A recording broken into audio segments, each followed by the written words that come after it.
Hi, my name is Anita Novak, and I'm the author of this book. Welcome to Season 11 of Purposeful Empathy, a show that is dedicated to amplifying the voices of people from across the globe who understand that the world needs more empathy and are doing something about it. Thanks for watching. Enjoy the show. Welcome to a new episode of Purposeful Empathy. Today, I'm joined by one of my favorite people on the planet, ElsaMarie D'Silva, who is the founder of the Red Dot Foundation in India and president of the Red Dot Foundation Global, based in the USA. She created a technology platform called SafeCity, which crowdsources personal experiences of sexual violence and abuse in public and private spaces globally. Since its launch in 2012, SafeCity has become the largest crowd map on the issue in India and abroad. ElsaMarie has been recognized by various organizations and governments for her work, including the United Nations Secretary General, United Nations Alliance of Civilizations, the German Federal Foreign Office, and the government of India's Niti Aayog and MeToo. Welcome to the show, Elsa. Thank you, Anita, and thank you for having me. I'm so pleased to be here. I know that you just had a big event and a launch of a book in New York City. You're finding a little time for this podcast, and I'm grateful. And I want viewers and listeners to know why I think you're one of the most amazing women on the planet. We met through the International Women's Forum a few years ago as part of their Leadership Fellowship program. And we were a few among the 36 in our cohort that were in the nonprofit sector. And I remember when I read your bio, I literally almost fell off my seat saying, how is it possible that I'm part of this cohort when a woman like this is with us? So I have admired you for years and then gotten to know you and gotten to know your work. And in fact, I was so inspired that you're actually featured in my book, Purposeful Empathy. And for the month of April, I am putting out podcasts with people who are featured in the book. And I'd like to start by sharing a little excerpt from the book so people know a little bit about you before we get into the interview. So this is in a chapter all devoted to purpose. And the subtitle here is A Gateway to Self-Transcendence. As a child, ElsaMarie D'Silva had been exposed to domestic violence in her home, but had a fiercely independent mother who walked away from the abuse. Adamant about securing her own financial freedom, Elsa started working in her late teens, and with determination, she fast-tracked her way to the senior ranks of an Indian airline. 20 years later, in recognition of her own privilege, as a fully emancipated woman, she began fighting for gender equality in India, prompted by an incident that took place in a yoga class. One morning during sun salutations, a regular practitioner created a stir. He bolted into the studio and announced, "In the middle of the night, a young woman called my son, begging him to pick her up. Apparently after a wedding, she and some friends went out to a bar and were being physically and verbally harassed." In short succession, 3 women next to Elsa replied, "That's what happens when young women go bar hopping. Girls who drink are known to be cheap. They must have been wearing something provocative." Elsa was incensed. A group of well-educated women in the progressive city of Mumbai was judging the girls at the pub. Jyoti Singh had died only days earlier. Did these women believe she was also to blame for her infamous gang rape and murder? According to the National Crime Records Bureau of India, approximately 100 sexual assaults are reported daily to the police. Experts say the real number is much higher. Some assert a rape occurs in the country every 15 minutes. Elsa stormed out of the studio and called a friend. "I must do something to end sexual violence in India once and for all." Within 2 weeks of Jyoti's death, Elsa launched SafeCity, an award-winning online platform that anonymously crowdsources personal stories of sexual harassment and violence in public spaces. Shortly thereafter, she also co-founded the Red Dot Foundation, a nonprofit that works at the intersection of gender technology and urban planning. Elsa's goal is to keep girls and women safe and push local administrators and law enforcement agencies to identify factors that lead to violence and develop time-sensitive interventions as well as long-term solutions. To date, the organization has reached 1 million beneficiaries through its various programs, workshops, campaigns, and public conversations. When asked about her work, Elsa says she was meant to be in that yoga class, convinced that the upsetting exchange was a sign from the universe. I liked my job in aviation, but I suffered from the Sunday blues, she admits. Now I have no idea what day of the week it is, and I've never been happier. My friends tell me I look younger and I have a glow. That's nice to hear, but what I appreciate most is living with purpose. These last few years have felt like a spiritual journey. All right. So, Elsa, let's start here. Well, first of all, do you have any reactions when you hear that story back? You know, it just brings back so many memories and also re-emphasizes that what I started out with, the issue hasn't gone away. It hasn't diminished. In fact, it's like a Pandora's box. You've opened up something and now it's a global issue. I have partners in 17 countries. The app is being used all over the world. And we seem to be moving not only from the physical space, but to the digital space and educating people about the kinds of violence that they may face in the digital realm. So I think just listening to the origin of it, when I started off, I was so naive. I was so naive to think that I could do something that would end the violence in India. And clearly, we need so many more people to be part of the movement. We need tech to accelerate that, to unite us, the data to advise us, to inform us, and more allies to step up and take action.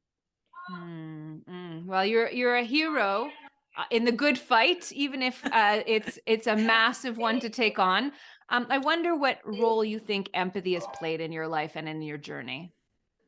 Empathy has everything to do with it, because had I not felt what the sentiments around me that were surfacing because of Jyoti Singh's gang rape, and then the story about this young woman, I think I would not have been motivated to take action. And I see this happen all the time because it's the stories on SafeCity that get people excited to step out of their comfort zone and say, okay, I'm going to put myself out there and be an ally. I'm going to be a peer educator. I'm going to be a community leader. And that's only through the storytelling, the sharing of experiences, and the empathy that is evoked. I think it's very powerful. Could you share a couple of stories? Is that a Yeah. For example, I'll tell you, Kibera, a partner of mine in Kenya, she works with the young girls in a slum in Kibera. And when we started helping her map her data of girls being harassed on their way to school, one of the hotspots was near a mosque, a religious institution. And she invited the priest to come and see the data. And when he saw the stories of what they were experiencing, he was shocked. So he started talking about it in his sermons. And him being a community leader, religious leader, somebody people looked up to, they really paid attention that, this is not okay. And if he's saying it's not okay, that means, there must be some truth to it. So I think this is how you can convince people, who are not necessarily working in that space or thinking about the issue, but who can use their positions of power. And also for my partner to think of him as one of the solutions. Just occurred to me that the MeToo movement happened during these last few years while you were scaling your organization. So what role do you think that played, or where did that intersect with your work? So MeToo is also exactly what we were trying to do. So what was the call to action with MeToo? Put your story out there so that the world can see the scope of the problem. And that's exactly what we were trying to do with SafeCity. Tell your story, document it, because if you didn't, there's no record of it. And by documenting it in a particular manner, that means capturing the type of harassment, a bit of detail of the incident, the time of day, the day of week, and the location, you can triangulate that into actionable data and actually have information that communities can use to maybe make a representation to their police, to their civic authorities, to transport officials, to education campus officials, and whoever it needs to be involved, based on what's showing up in the data. So I think the Me Too movement was very powerful in helping people realize that it's not one woman's story. A lot of us were feeling harassed. It gave vocabulary to one's experience. It gave solidarity and courage to people to come forward. Also, you saw it was like a Pandora's box again. One woman stepped forward and then 10 others said this same thing happened to me. And for me, it's interesting because crime has a pattern. So the location may be the comfort zone, the perpetrator maybe have the same modus operandi. So, if we can analyze that, maybe we can predict what might happen and also find solutions to prevent it. Nobody Incredible. needs to go through it. Yeah.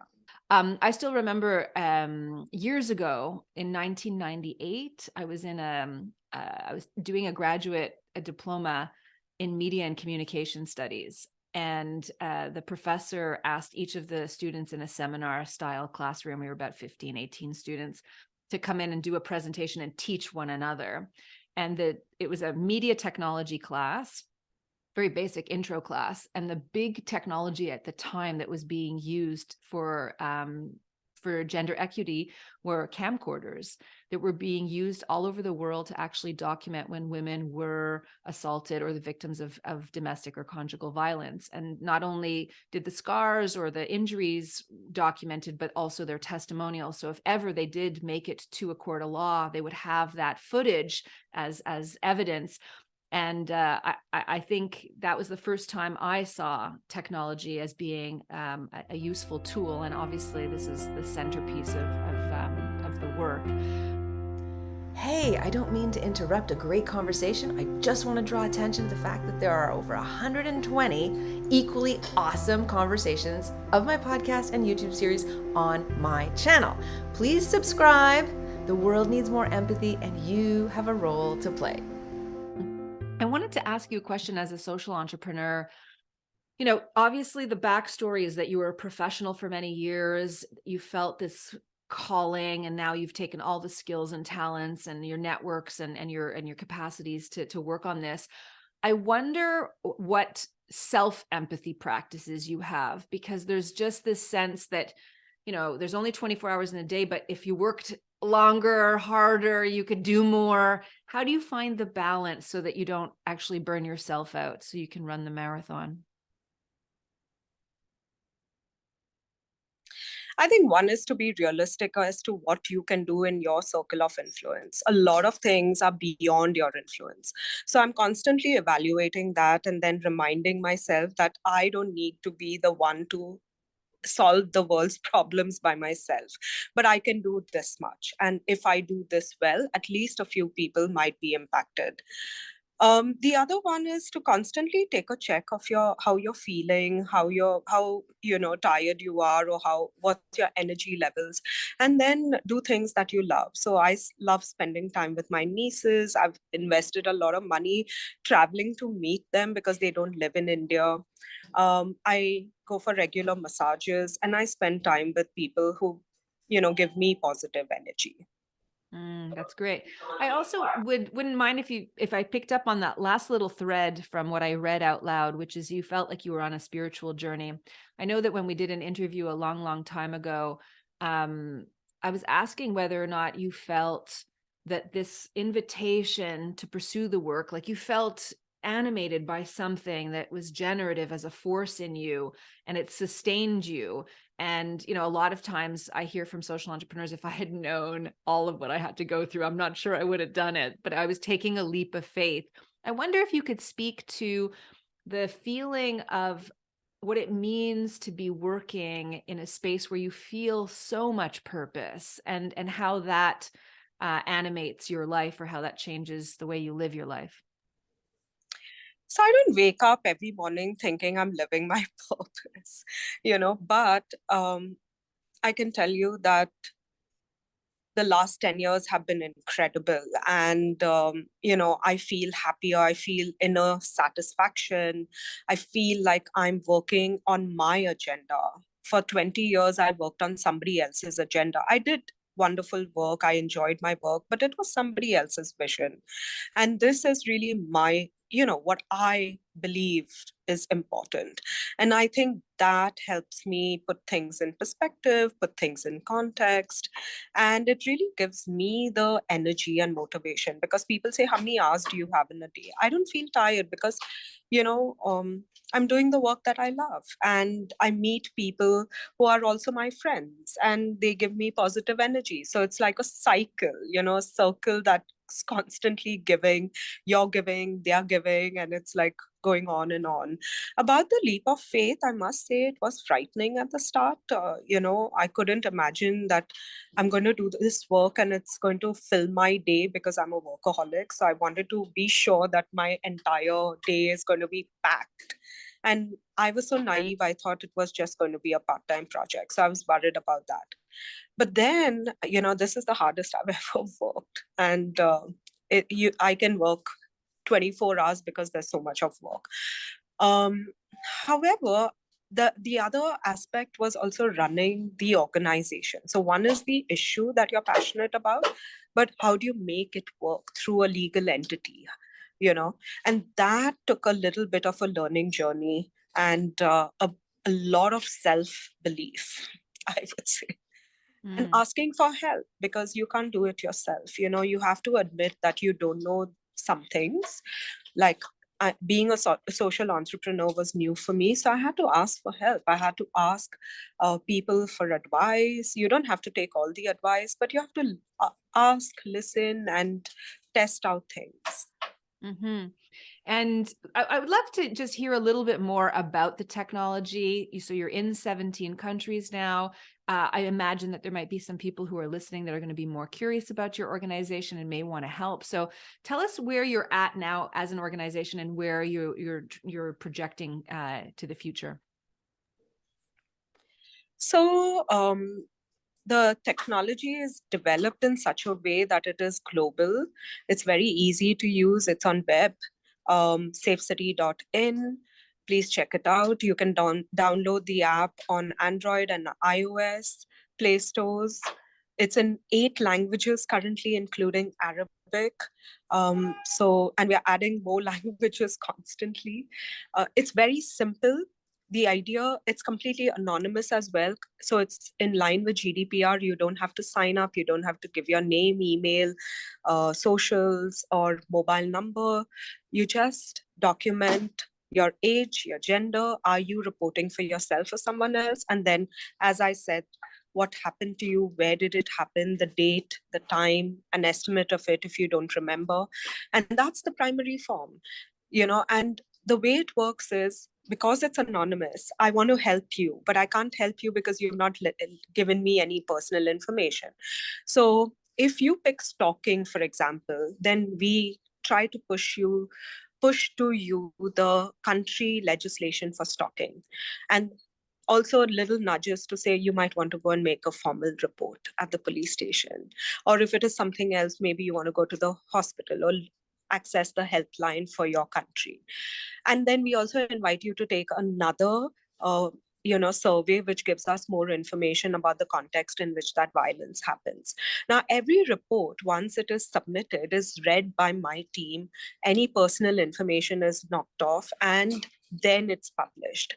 We also analyze the data in data dashboards city-wise, where there's substantial data. And if there are partners, we also share the data directly with them. But you can go directly to our site and look at it, filter it.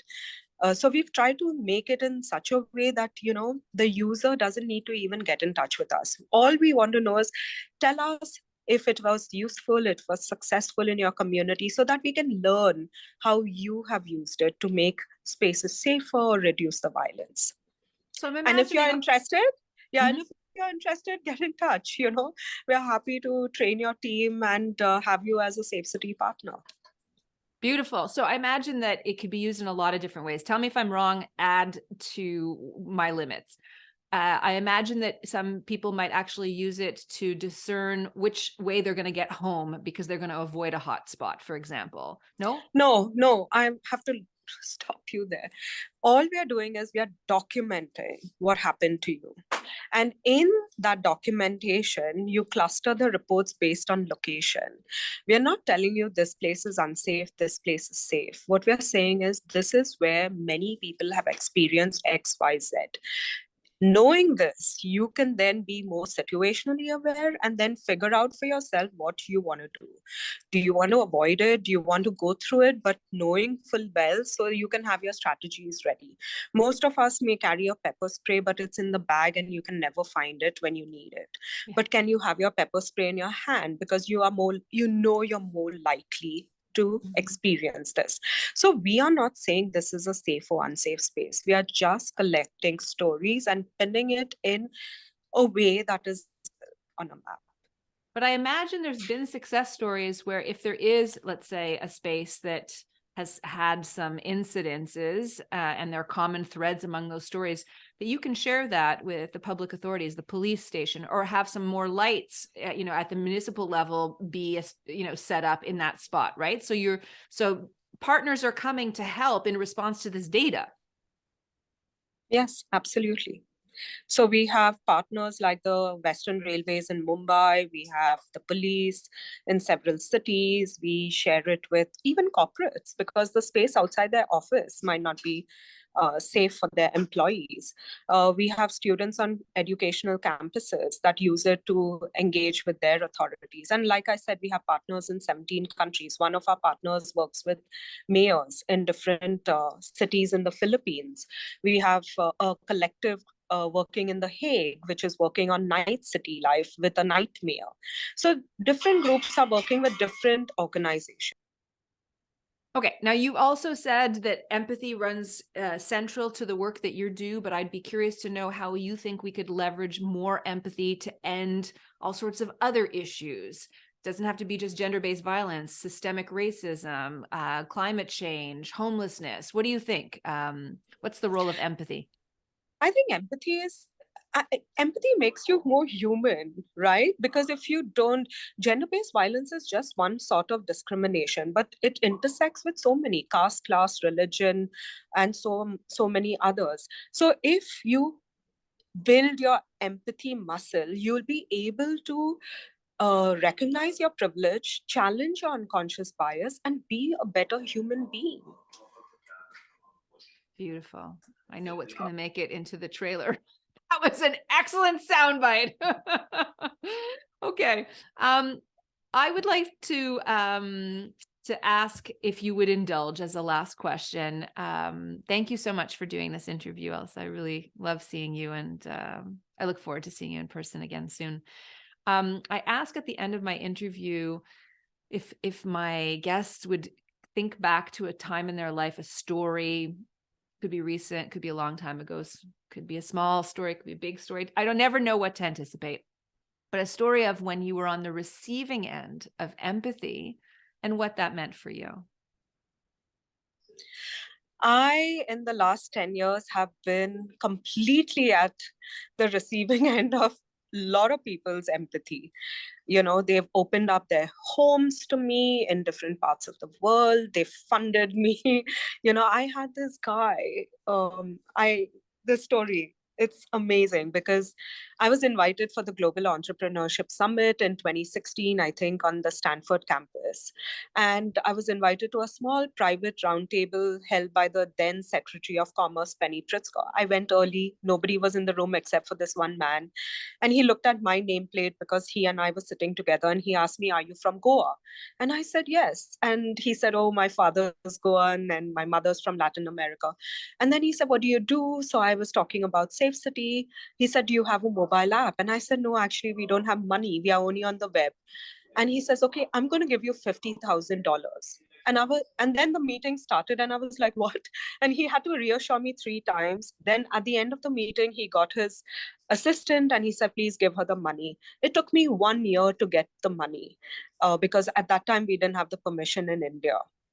And I remember him calling me midway and saying, "Every day we don't give you the money, somebody is getting raped somewhere in the world. It made me feel so pressurized. But anyway, the minute we opened a bank account in the US, that's how I registered my US nonprofit. He transferred the money. And last week, at this very venue, the church center, the chapel, at the UN, he came all the way from Florida to hear the stories from Kenya, from Philippines, from Nigeria, New York City, how his money in effect has transformed the lives of so many people. So I think I was at the receiving end of somebody's empathy, but then that went forward in so many different ways. I can't give you a better example than that.